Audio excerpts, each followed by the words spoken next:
Things opened back up a few weeks ago. We've done a number of trips to town and to the city. I've posted a few of those videos. The cases were like way down. Now they're kind of coming back up because they've opened things up.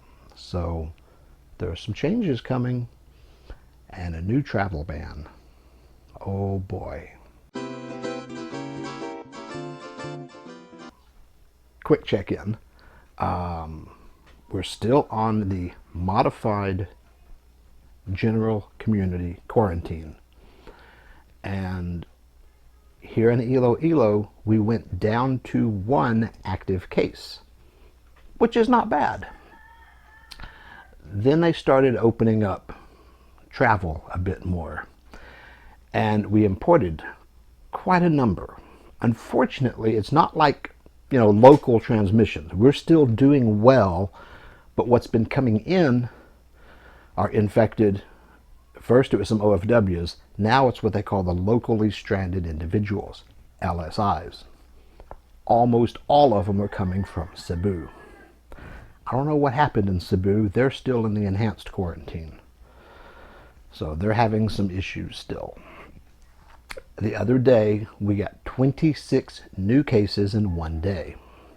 20 of them were LSIs from Cebu. 6 were their doctors at the hospital. So something really bad happened at the hospital, because I know the first responders, the frontliners, all the doctors, nurses, all the staff there definitely are a higher risk. And it's great that they're doing their job, but they are facing a higher risk. But for 6 to get, diagnosed at the same time, something seriously went wrong. When they sent the first 200 OFWs from Manila to Iloilo, they came through Iloilo and then were spread out to their respective homes. They were supposedly all quarantined and tested. When they got here, the mayor and the governor had them quarantined and tested. And of the 200, over 30 of them were infected. So they had to get, quarantine, treatment, and all that. And Manila actually got mad. They said, you're not supposed to impede them. They've been tested. Let them go home. And the mayor and the governor were like, well, we tested them and they're sick. We're not letting them move about freely. So there's been some friction on who has the control. And staying out of the political side of it, I'm just concerned about the health side of it.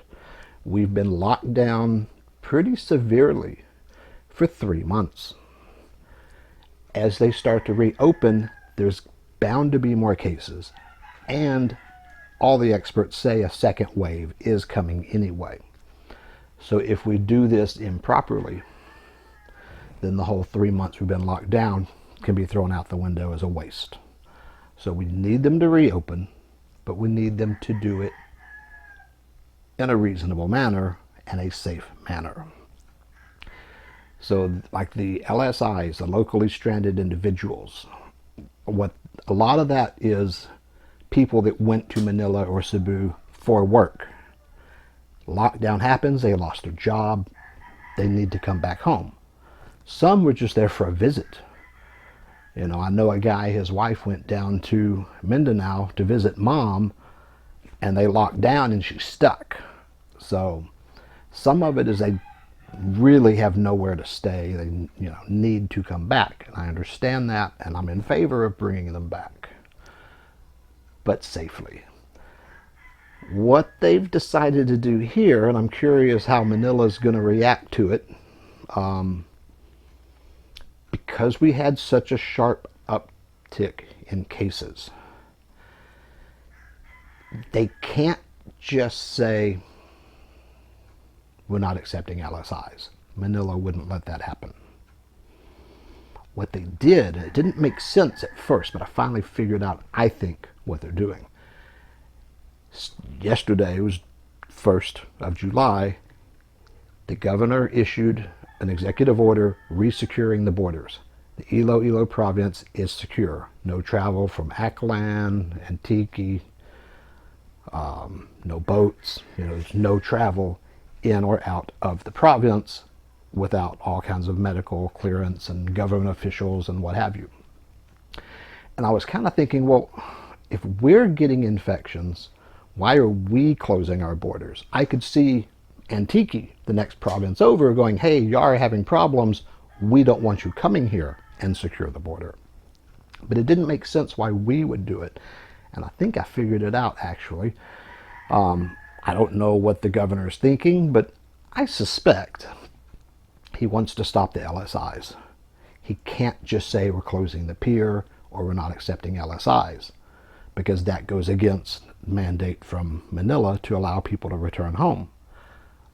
What he can say, I think, according to our rules, we're in the modified quarantine with local emergency power.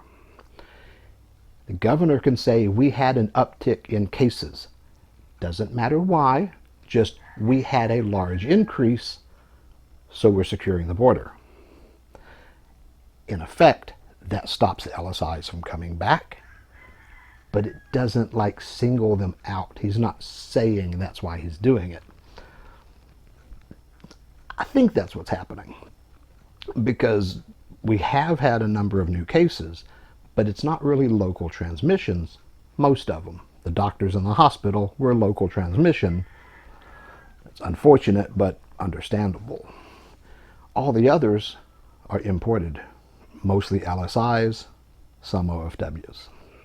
So by securing the border, they can say we're securing it because we had an increase in cases and not blame any particular group. So we're not saying it's because of the LSIs, but I think it is. I could be wrong, because, the governor does not take me into his confidence. I think I've only met him once. Melanie just bought some stuff for the family back in the province, back in Antique. There's some things they can't get there. They're starting to run out. So we bought some stuff here in the city. We're running out of some of the things too. Weird stuff I wouldn't think we'd run out of. But she was able to find pretty much what they needed and was going to Antique today to deliver it. Just going to go across the mountain into San Jose, meet them there, deliver the stuff. Come back same day. That was the plan. Yesterday they announced they're securing the border, so we had to find out what exactly that meant. When was it being secured and for who? I finally got a copy of the executive order. They put blurbs, on Facebook, but until they actually post the entire thing, you don't really know the whole story. The travel ban went into effect yesterday on the 1st. But because they've been encouraging travel, they're like, hey, Boracay's open, all these places are open, you should travel and help the economy. They know people are out. So they said the travel ban went into effect on the 1st, but you have until the 3rd to return home.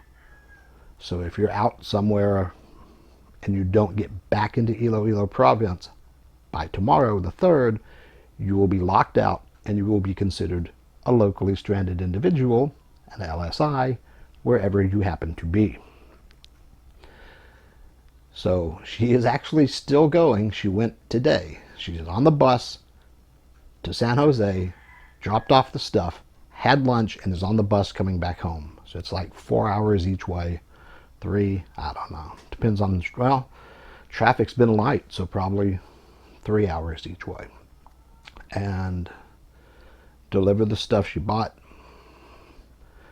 and we'll be back today. Tomorrow, they should start putting the checkpoints up again. So we're in a modified quarantine. Antique is in the modified quarantine, but even considered what they say low risk, so even better shape than we are. Our biggest problem is we have the hospitals. So the people in Antique that get sick, half of them still come here to Iloilo. So even if we don't have any cases, we still have patients. So the hospitals here are still getting, COVID patients. but they don't count on paper as our patients because they're from other provinces. Still makes for possible contamination. A couple of the doctors they think got sick from seeing patients for other things who had COVID, but either didn't realize it or didn't want to admit it. So they were seeing them for something else, and that person was sick and spread it. So they're not sure. They're looking into it. There is actually an investigation going right now to find out how all of it happened so quickly and where it came from. They're doing contact tracing. Everywhere we go, we have to it's clunky. We have to fill out a little paper slip of what date, time, and all that. So it's like if they say this person was sick and went to a certain restaurant on Wednesday, they can pull out this box of slips for Wednesday and go through it and see who was there. It's not a great system. Something on the phone would be better, like an app, but we're not quite to that point. Some countries have it. Wish we did, because the contact tracing they're doing here is really clunky. But it's better than nothing.